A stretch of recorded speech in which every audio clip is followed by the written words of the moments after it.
This is Bo. Bo knows what Bo says, and he said a lot this week.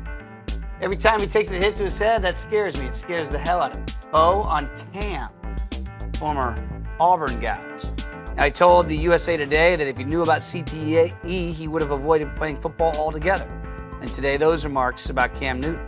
CT, when you hear Bo, and you've covered this area down there in Auburn and Alabama, and he's a legend down there for good reason. What do you make of what Bo's had to say? And he's had to say a lot. When you talk about the remarks with Cam, I think it's important to point out the relationship that they have. Bo considers Cam a son. You mentioned it. They have that Auburn connection. No doubt. Not only do they have an Auburn connection, but they have a Heisman connection as well. There've only been 3 Heisman winners in Auburn history: Bo Jackson, Cam Newton, and Pat Sullivan is the other one. So they have a real special connection. And when Bo sees the hits that Cam takes and the punishment that Cam takes, and a lot of times the referees do not pull out the flag, Bo feels like his son is getting hurt out there, and he wants the best for his son. He wants to protect his son. That's how he feels. Now, Bo has come under a lot of fire, taking a lot of heat, a lot of criticism for his statements on if he knows now what he did, or if he knew back then what he knows now, he wouldn't have played the game. But Bo is a guy who took a lot of punishment. Oh, man. He had some concussions, hip surgery indeed. So I'm not sure why people are coming at Bo for him expressing his opinion. I guess they feel like he's talking down and putting football in a negative light. But the man has earned and deserves to be able to give his opinion. Why can Bo not share his true feelings? What's wrong with that? How can you criticize him in the least bit? I remember a couple of years ago, it might have been 2 years ago if memory serves, Chris Borland, the linebacker with the 49ers, walked away from millions of dollars. Stepped away. Young guy, too. I'm done. Yeah. Early 20s. For sure. I'm out. And, it kind of blip on the radar.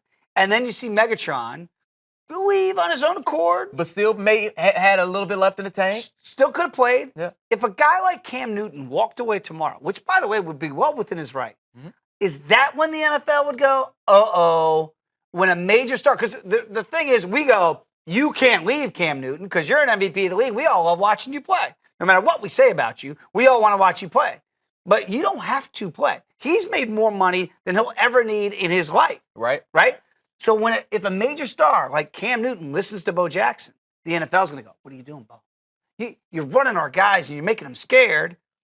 They should be. But even if a guy like Cam Newton were to walk away, what could the NFL do? Nothing. What changes can they make? They've already made it almost like tag football. You protect the quarterback as much as possible with the hits to the head. Obviously, you can't hit a defensive receiver. They've made the rules so as to try to take the hard hits and the collisions out of it. But at the end of the day, football is a physical game. It's about collisions. It's about guys going full speed at each other and tackling each other.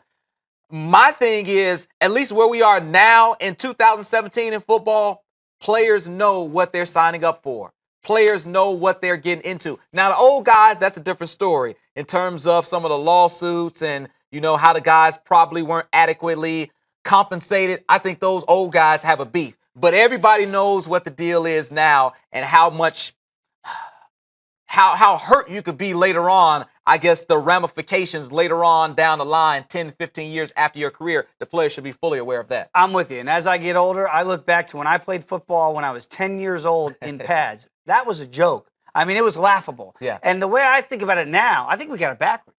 I don't think kids should be allowed to play football until they get into high school, until your bodies start to develop. High school? Yes. And I know you think, well, then the product won't be any good in college. Well, maybe they'll stay longer in college instead of rushing to the NFL. I think kids at a young age are playing this game, putting pads and helmets on, and they're having car crashes at the age of 8 and 9. Well, they don't hit that hard in Pee Wee football. But I want your body to at least get developed to the high school level, and then maybe you can absorb some of these hits. Those folks in Alabama not trying to hear No, you. they don't want to hear because listen, I used to cover Pee Wee football. I'm sure you did. In Alabama. We covered everything in Mobile, Those Alabama. kids hit.